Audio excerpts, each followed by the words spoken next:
He's going to be so jealous of this. It's not the first time I messed up. Oh, I'm sorry. All right, we're back. Jeff Davis, In the Game High School Sports Magazine 105.9. WVGA getting corrected by Master Sergeant Mark. I didn't forgot your last name. Mark, you messed me up. Golly. Yeah, my name tag I can give. Yeah, you gave me that nice pat. So anyway, I appreciate Master Sergeant coming in. If you're from Valdosta and you know Moody Air Force Base here, and you see the cars, and I don't know why this isn't going to do any good on radio, but we are filming this. You see the Jolly Green Giant feet? I've always been amazed by that. And I know that's so simple, but when I first got the idea I wanted somebody from Moody on the show, I thought, well, I'm going to get the Jolly Green Giant guys on. And 41st Rescue Squadron, and you and I spoke earlier today. I told you we see you guys fly over because we live right by the airport. We see the C-130s and the helicopters all day long, and the boys are just, and sometimes the helicopter boys are low enough you can see them sitting out, just hanging their feet out. To me, that's got to be pretty cool. Oh, yeah. To just sit out. And but tell everybody what the 31st. That's Tweety Bird, huh? Do you like that? I am a professional radio person. So the 41st Rescue Squadron does.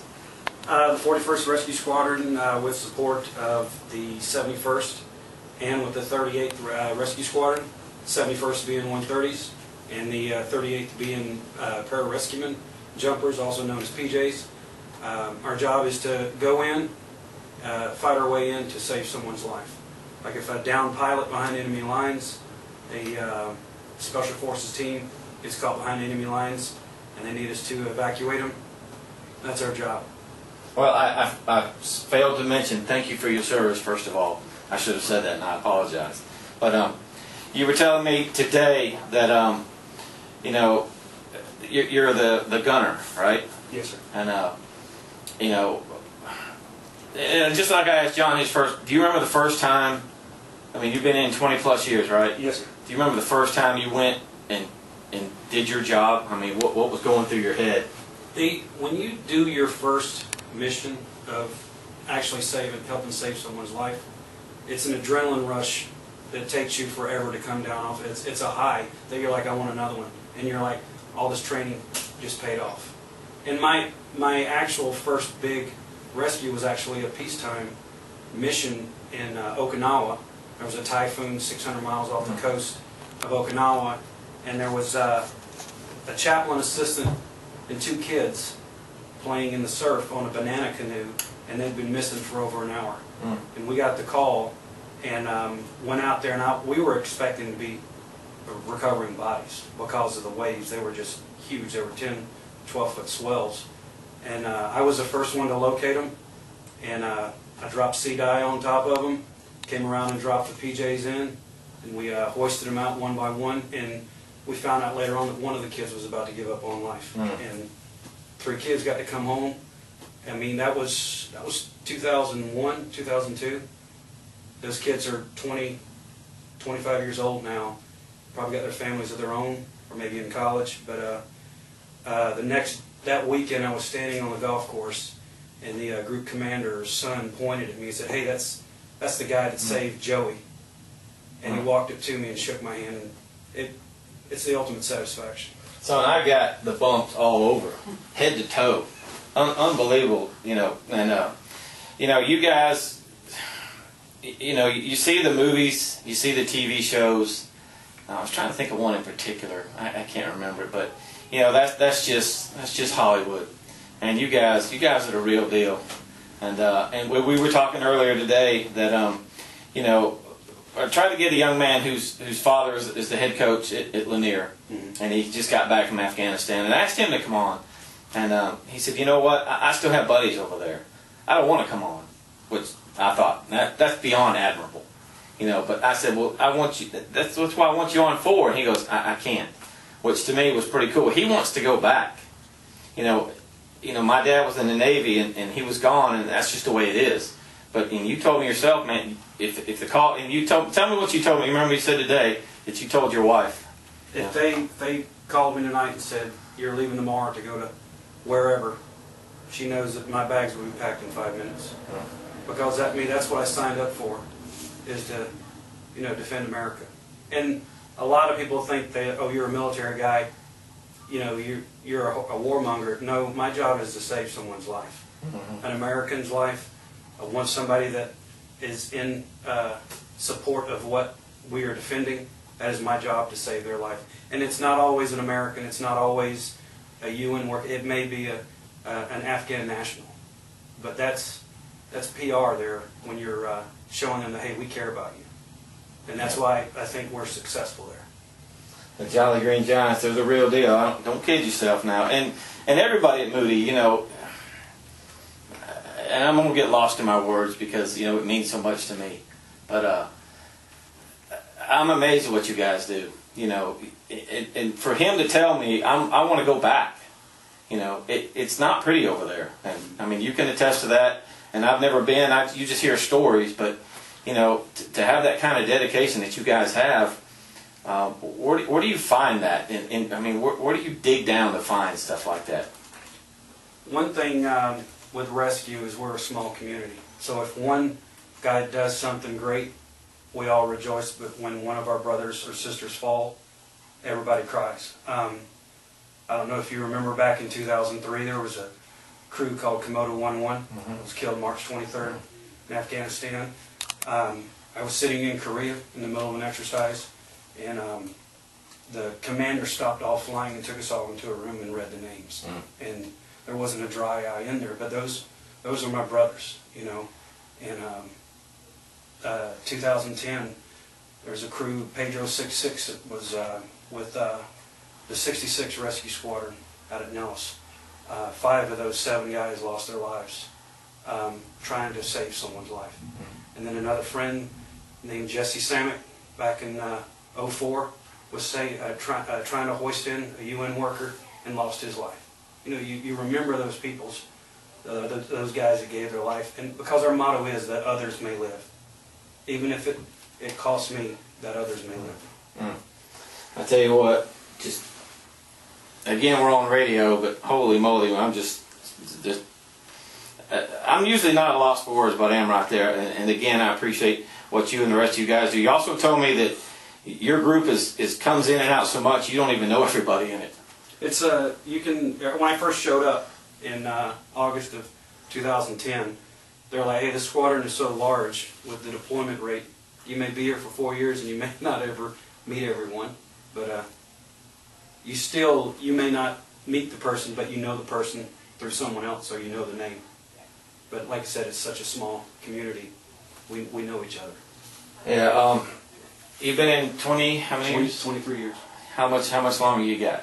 I got May of next year is my 24-year mark. Trying to hopefully I got one more shot at senior master sergeant. Trying to make it this year. I still enjoy what I do. I enjoy mentoring.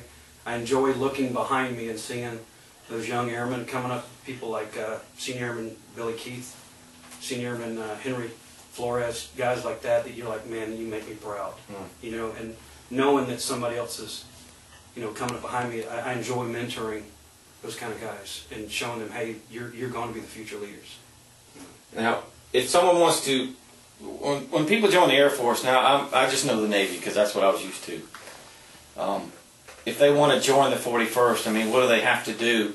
Do they have to request, well, hey, from the get-go, I want to go 41st, or do you just see somebody, hey, that guy needs to come to us? Well, if you're just coming into the service, you basically have to tell the recruiter, hey, this is what I want to do. This is all I want to do. This is the career field that I want. If you're already in the Air Force and you're up for there's a time period you have to serve in the military, it's like 36 months, where then you can say, hey, I did this job, I'm ready to do something else, and this is what I want to do. You can start talking to your functional manager. I also have an awesome Chief Master Sergeant in my squadron named Chief Master Scott Callahan. And his only downfall is he's a Cubs fan. But anyway, he's very, very helpful at helping those individuals if they want to cross-train into our career field. Because we have flight engineers, we have aerial gunners, and we also have pararescuemen, you know, in our community. But you also have the flight engineers and the radio operators and the load masters in the 71st as well that chip in and are part of the rescue mission as well. So you've flown over my house? Probably so. I probably dropped a chem light on your house, I'm sure. I don't know what that is. I don't think I want to know what that is. What is that? It's like when you, let's say we're out doing a practice mission, saying, well, okay, the survivor's here, and then the other aircraft is wondering where it's at. I can break the little chem stick, it lights up, I can drop it on that area, and then they can see, okay, that's where it's at. My boys would freak out if that dropped in our front They're a lot yard. of fun. Can I be the rescuee one time? Can I do that? I'd like to do that. Talk to Colonel Thompson next time he comes in here. Give me a cell number. I'm gonna call him. See if I can do that. What are some of the things that you've seen that you were amazed at some of your fellow airmen?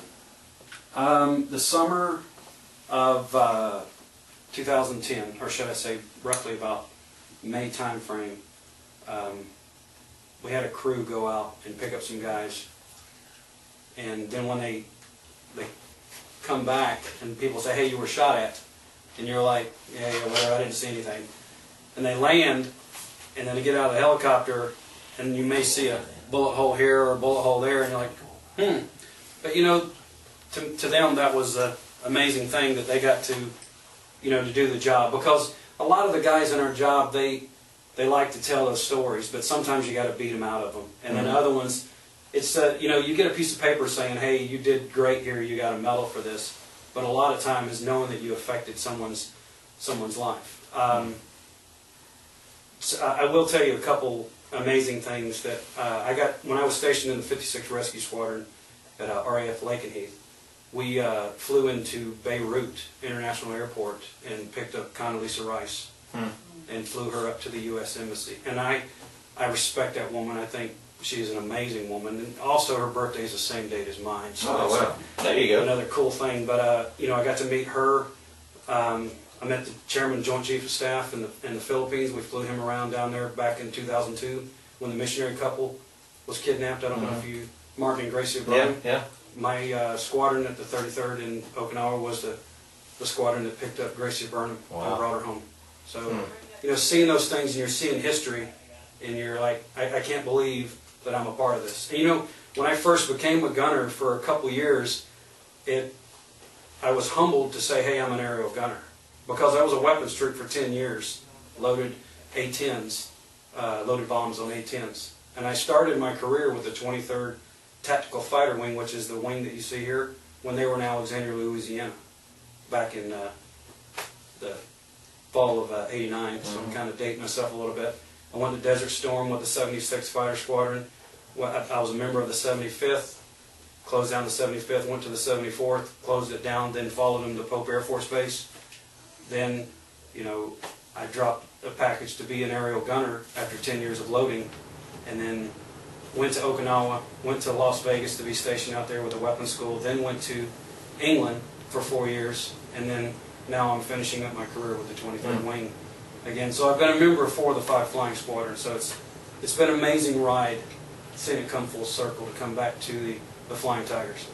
Well, it's you know, I've been doing some volunteer yard work out at Moody and for the deployed families, and yard work is not a lot of fun. But I don't mind. I mean, I enjoy it, but it's really cool when I'm out there cutting grass and the ground starts shaking. There goes some of the C-130s that are taking off, and then you see the trainer pilots, and I don't know what they're doing, but they're coming awful low, and so it's just, you know, to be out there, you know, helping as little as that I can, but to see just constantly just flying, and where we live is so cool because they have to practice. And I found this out a long time ago. We always, when we moved there, why are these planes always flying over? Because they have to practice at a different airport.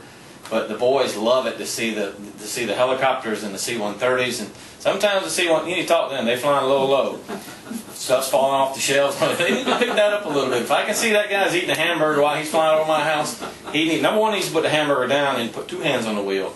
But you know, I appreciate you, everybody out at Moody, and it's been an honor to have you. And give us the patch. He gave us a patch, and I'll go ahead and tell you, that's coming on my car. He gave me the again. I'm showing. We're on radio. I'm showing stuff again.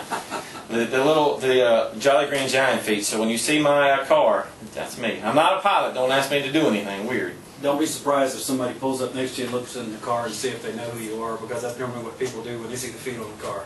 And you say, Master Sergeant Martin Godwin. I'm like, you're not. Can I go that? Give a shout out to the family. All right, I want to say hello to my wife Rachel. She's the love of my life. I've been married to her a little bit over 13 and a half years. I got my daughter Cyan, who was born in Okinawa. She's 12. I have a daughter named Callista. She was born in Okinawa. She's 8. About to turn 9 here on the 12th of August. And my son Sean will be 1 year old on August 19th. Attaboy. Attaboy. And my mother, of course. I got to say hello to her in Hello. Gainesville, Georgia. Well, thanks so much for coming. Hang out with us for a little bit. Will do. John, you gonna play for us real quick? Real quick, let's before we go to break, was Jeff Davis in the Game High School Sports Magazine, brought to you by Thomasville Toyota. Holy moly! I was in Thomasville today. Valdosta Toyota. I should write stuff down. I tell you, I gotta write stuff down. But John has his 25th album out. See, I pay attention in your shows, and it's called Real Man, Real Life, Real God. And you're gonna play Real Man. Tell us where this song came from. Well, I was actually make sure I'm in tune too. I wouldn't know the difference, so yeah. I know it's country, but gotta be in tune.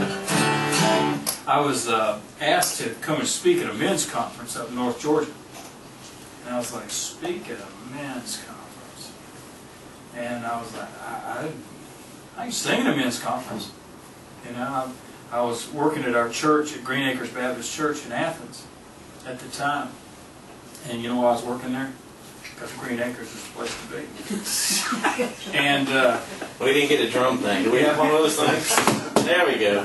And but I was working at church there, and somebody had been at one of the church services and seen me there, and they came and they said, "Would you come speak at our men's conference?" I was leading worship at the church, and I was like, "Well, I'll come sing for you." They said, "Whatever." But I was talking to our pastor, Buddy Parrish, and I said, "Buddy, I don't know what to talk about. I'm just a real guy trying to live a real life, serving a real God." And he said, "That's what you're talking about right there." Mm. And I got together with a guy that I had just met a couple years ago, Lenny LeBlanc. And your listeners may be familiar, may not recognize Lenny's name, but in the mid-'80s he was part of a duo called LeBlanc and Carr. Remember that song that was out? It was a huge worldwide hit called Falling. Mm-hmm. I'm falling, falling, Yeah. falling in love with you. Huge. Master Sergeant's going to sing it real quick. Sing it for me. Take it. Take it, Harmony. And huge. It was. Well, Lenny was the guy singing that song. And but in recent years, he's become a Christian, and he not only does he lead worship at a church in Florence, Alabama, he goes around the country and does seminars on how to do it effectively, and he's just terrific. But I went over to write with him, and I had this idea for this song, Real Man, Real Life, Real God, and I got over to his house a little bit late, and he said, "Well, let's go on to lunch before we get started." So we went down to this little meat and three in downtown Florence, and Muscle Shoals actually. And his phone rang, and it was a buddy of his wanted if he could come join us for lunch, and so he came with us, and it was Mac McAnally. And you know, your listeners may not know who Mac McAnally is, but he's written so many huge songs for Kenny Chesney and just tons of people. Mm-hmm. But I've been a fan of Mac's. I put my first album out in 1979. He put his first one out in 1978. A record called, well, the second one came out in 78, No Problem Here. And I love that record. It's fabulous. And I'm just a huge fan. I just never imagined getting to write with Mac. But he said, well, he wanted to know what we were up to, and Lenny told him, he said, "You have room for a third to come write with you?" So, come on. So we went back over to Lenny's, and we're sitting around, and I'm explaining to them the idea that I had going through my head for this song called Real Man, Real Life, Real God. And Mac just leans back in his chair and goes, long pause. "How about this?" And he plays the entire first verse. just bam. I'm like, dude, I don't like you at all. So, but I'm just tickled with how the song came out, and it's just a real story about, you know, just being a real person and being available for how God wants to use you in your life and in your community and in your world and your country. John Barry, everybody.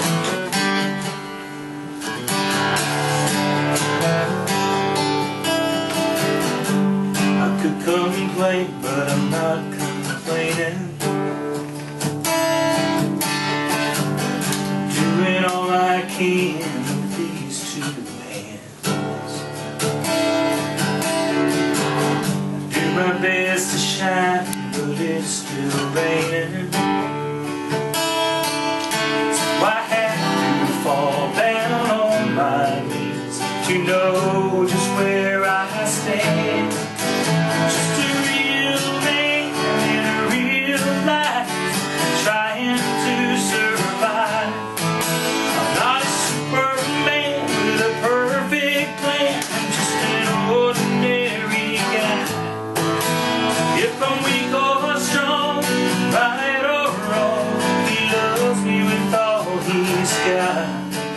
I'm just a real man in a real life, living for a real God.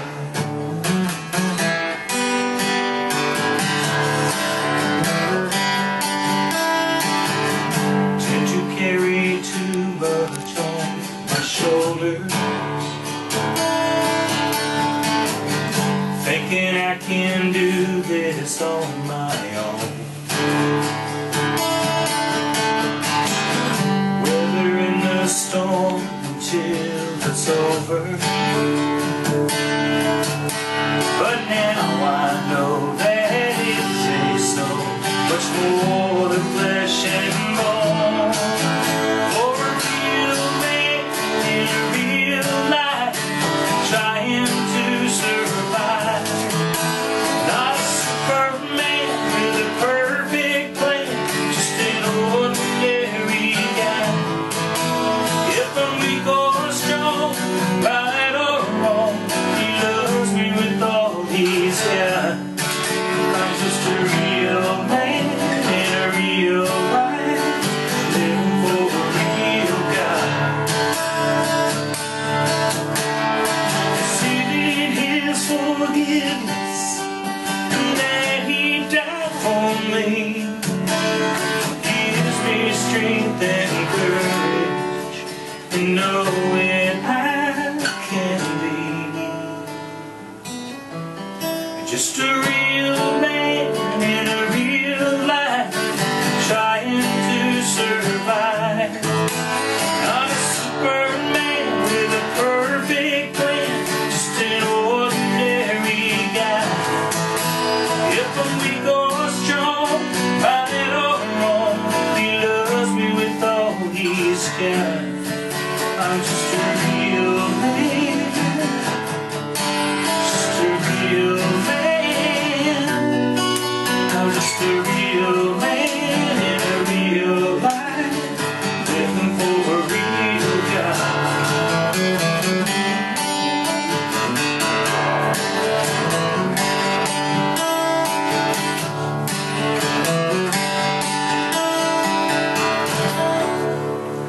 Very good, very good.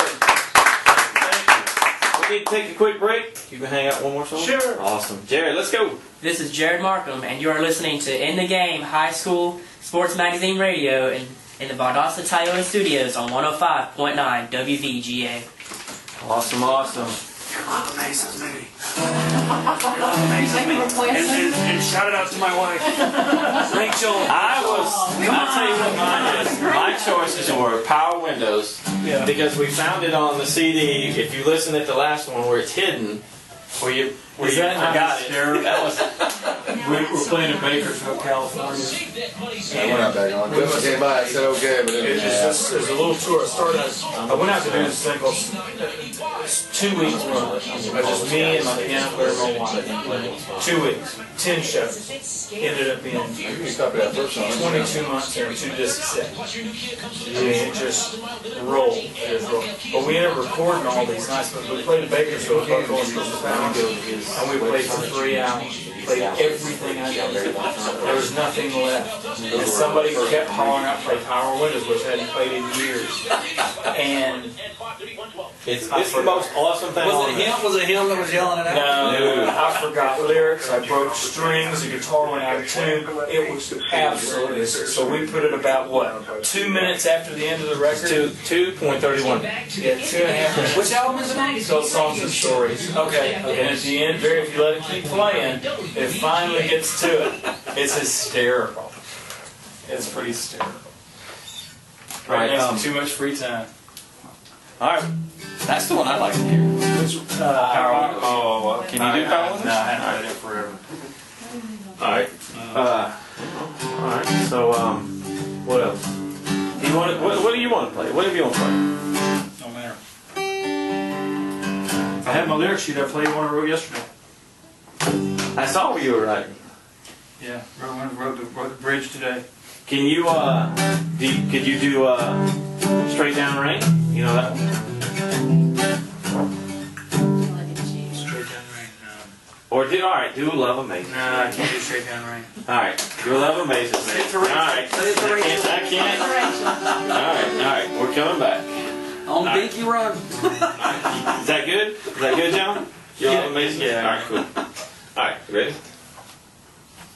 All right, we're back. Jeff Davis in the game. High School Sports Magazine, 105.9 WVGA, brought to you by Valdosta Toyota in the Valdosta Toyota Studios. We kind of ran a little late. We're going to call Greg with Joe's versus G.I. Joe's. We're going to get him on next week. As long as John's here, he's going to play one more song. We've been debating it here. I got overruled by Master Sergeant. Whatever. So a guy with a uniform wins out, which is fine. That's all right, because there's not a bad song you play anyway, so I don't know what I'm talking about. So your number one song, tell the story real quick, when this became number one. It was number one record on May the 10th of 1994, and it just happened to coincide with the day I had brain surgery. So it's funny. I actually called the label on Friday, and we knew I was having brain surgery on Monday, and I said. And they must have thought I was being such a jerk. I said, if you can't milk this for number one, you guys ain't worth your salt. And sure enough, they were able to do it. So. All right, before you go, you want to do your dedication? Oh, I hate to say. Yeah, go ahead, Mark. Oh, yes. He's singing this for my wife, Rachel Godwin, on Dinky Run in Valdosta, Georgia. I love you.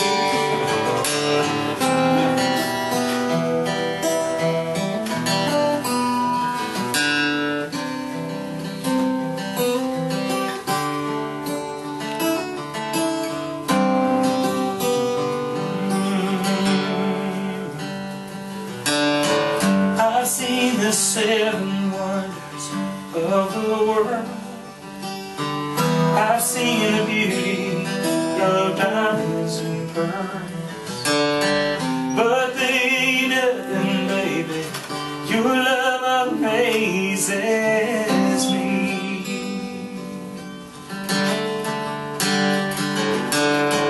I've seen a sunset that can make you cry. Colors of a rainbow reaching across the sky. The moon in all its phases, but your love amazes me.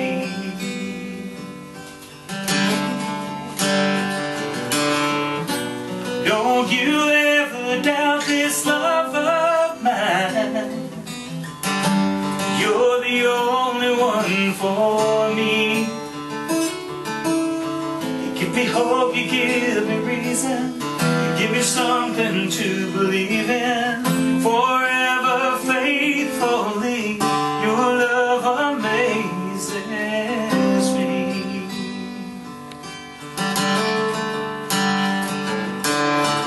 Your love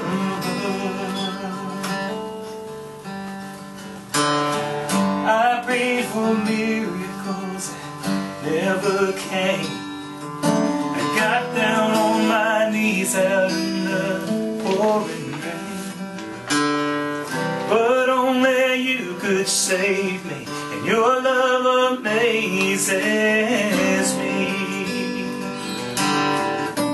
Don't you ever doubt this love of mine.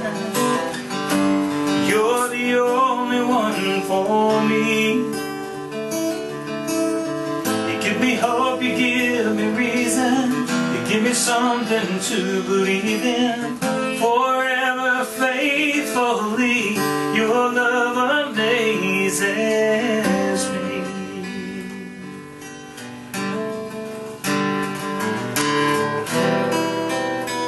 Your love,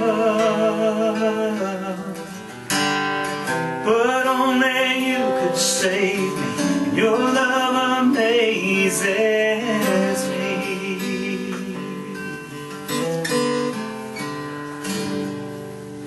Very good, very good. All right, all right. Well, we ran out of time, but hey, there's nothing wrong with that. We'll get Greg on next week. Master Sergeant, thank you so much again. Thank you for your service to the country and what you continue to do, because you're a better man than I can tell you right now. I fly occasionally and I don't like it. So been in a helicopter though, but definitely keep that in the back of your noggin there. I want to play the rescue guy. I can fake anything, you know. I can, you know, when I don't want to go to work, nobody can do a fake. Oh no, it don't feel good. So we can pull that one off. John, it's been I don't know, what word am I using? My wife's sitting here. I don't know what word to describe you coming here tonight. It was awesome for you to be here. And Glad to do it, man. Glad we were able to hook up. I know we've been talking about getting together here to do this few weeks. So glad to be able to do it. well, we've been following around. Should we tell how long? 80. I was trying to think the first time. I know it was mid-80s. Yeah. First time you were in Athens, mid-80s. Yeah. So just a thrill to have you, you know, get to know you a little bit. His new album, Real Man, Real Life, Real God, you can get it on johnberry.com. You can download, because Daryl just asked me to produce her. Give Me Back to My America from your website. Yeah, if you go to our website, there's a little banner at the top left or the upper left-hand side. You join our online community, and it gives you a link to you can listen to, or if you right-click, you can save as, and you can save the song. Give Me Back My America, the new studio version band cut of that. So that's pretty cool.